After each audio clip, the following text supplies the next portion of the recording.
Beaucoup d'entre nous savent ce que nous devons faire, mais nous désobéissons ou retardons délibérément ce que nous sommes censés faire. Dieu nous exhorte à changer ce jour-là. Vous avez peut-être l'impression d'avoir perdu du temps, de l'énergie et des ressources. Il est temps de changer. Aujourd'hui, nous avons la possibilité d'obtenir la victoire. Oui, il est encore temps de changer. Ne cachons pas les talents, utilisons-les pour construire le royaume de Dieu.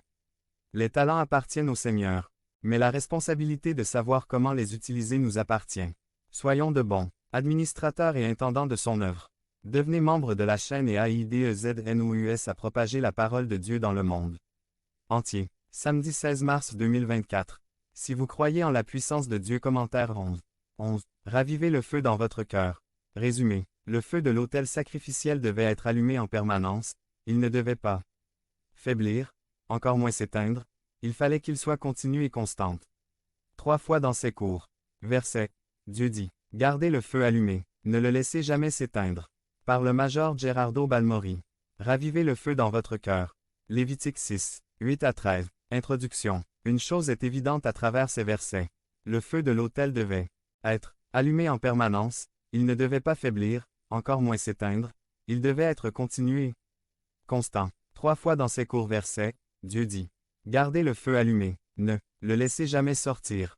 Le feu sur l'autel. 1. La présence de Dieu. Je veux utiliser la figure du feu sur l'autel pour vous mettre au défi d'entretenir votre passion pour Jésus-Christ. Le feu sur l'autel représente pour nous 2 choses.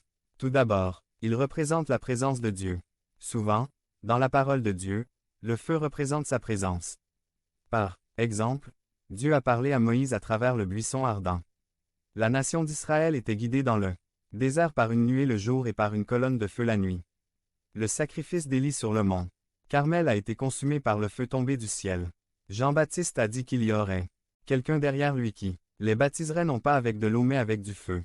Et le jour de la Pentecôte où l'Église est née, des langues comme du feu sont apparues sur les chrétiens. Le feu représente la présence de Dieu.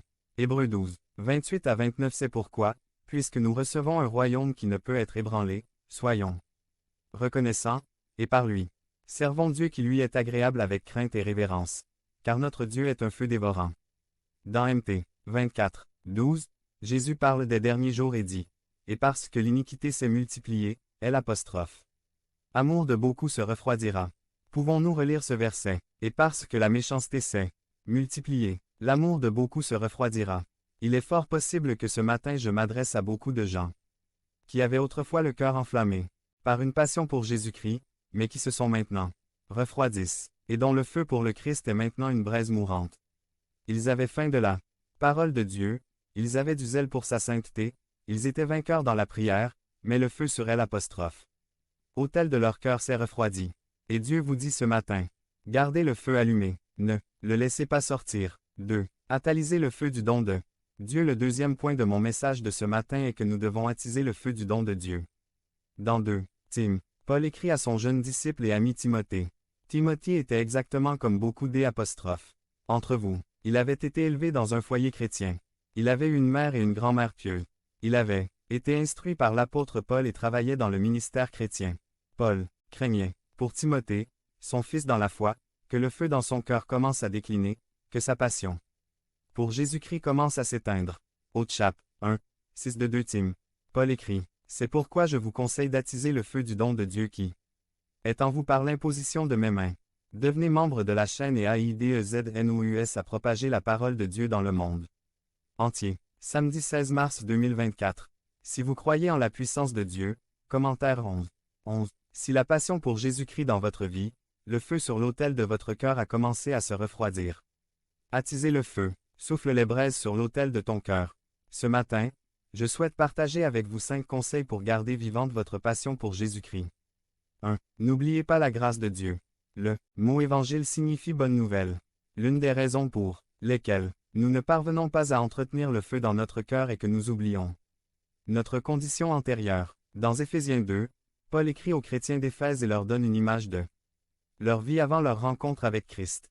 Dans Éphésiens 2, 1, il écrit, « Et il vous a vivifié lorsque vous étiez morts dans les offenses et les péchés dans lesquels vous marchiez autrefois selon la marche de ce monde, selon le prince de la puissance de l'air. » La situation était vraiment grave, mais 4. Paul dit, « Mais Dieu, qui est riche en miséricorde, à cause du grand amour dont il nous a aimés, nous a rendus vivants avec Christ, il nous a ressuscités avec lui et nous a fait asseoir dans les lieux célestes. Jésus-Christ, c'est une bonne nouvelle, ne les oubliez pas, les bonnes nouvelles ne sont bonnes que dans la mesure où vous comprenez à quel point les mauvaises nouvelles sont mauvaises. 2. Vivez avec les ressources de Dieu. La plupart des choses que Dieu m'a enseignées, je les ai apprises grâce à accent grave. L'échec. Avez-vous essayé de vivre la vie chrétienne par vos propres efforts, avec vos propres ressources? J'ai fait. Ce que j'ai découvert, c'est de la frustration et de la défaite. Jésus dit, « Sans moi, vous ne pouvez rien faire. » Ces ressources sont plus que suffisantes. Et si nous voulons maintenir le feu allumé sur l'autel de nos cœurs, nous devons apprendre à vivre avec les ressources de Dieu. 3. N'acceptez pas de substitut. Dans Apocalypse 2, Jésus affronte l'église d'Éphèse. Éphèse était une bonne église. Vous auriez aimé l'église d'Éphèse. Ils étaient actifs. Ils ne toléraient pas le mal. Ils avaient résisté aux épreuves. Ils avaient travaillé dur. Mais Jésus leur dit en 2, 4 à 5 Mais j'en ai contre vous, parce que vous avez abandonné votre premier amour. Rappelez-vous donc d'où vous êtes tombés, repentez-vous et faites les premières œuvres. Ils étaient tombés dans le même piège dans lequel nous sommes soumis aujourd'hui.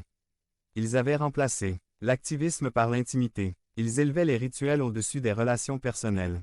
Ils ont remplacé la forme par la camaraderie. Si nous voulons préserver le feu de la passion pour le Christ dans nos cœurs, nous ne pouvons accepter aucun substitut à la communion avec lui. Frères, n'acceptez aucun substitut à votre communion avec Jésus, de cette façon le feu sur l'autel de votre cœur sera préservé. 4. Préservez votre témoignage. Dans 2 Corinthiens 3. Paul écrit, « Vous êtes une lettre de Christ publiée par nous, écrite non avec de l'encre mais avec l'Esprit du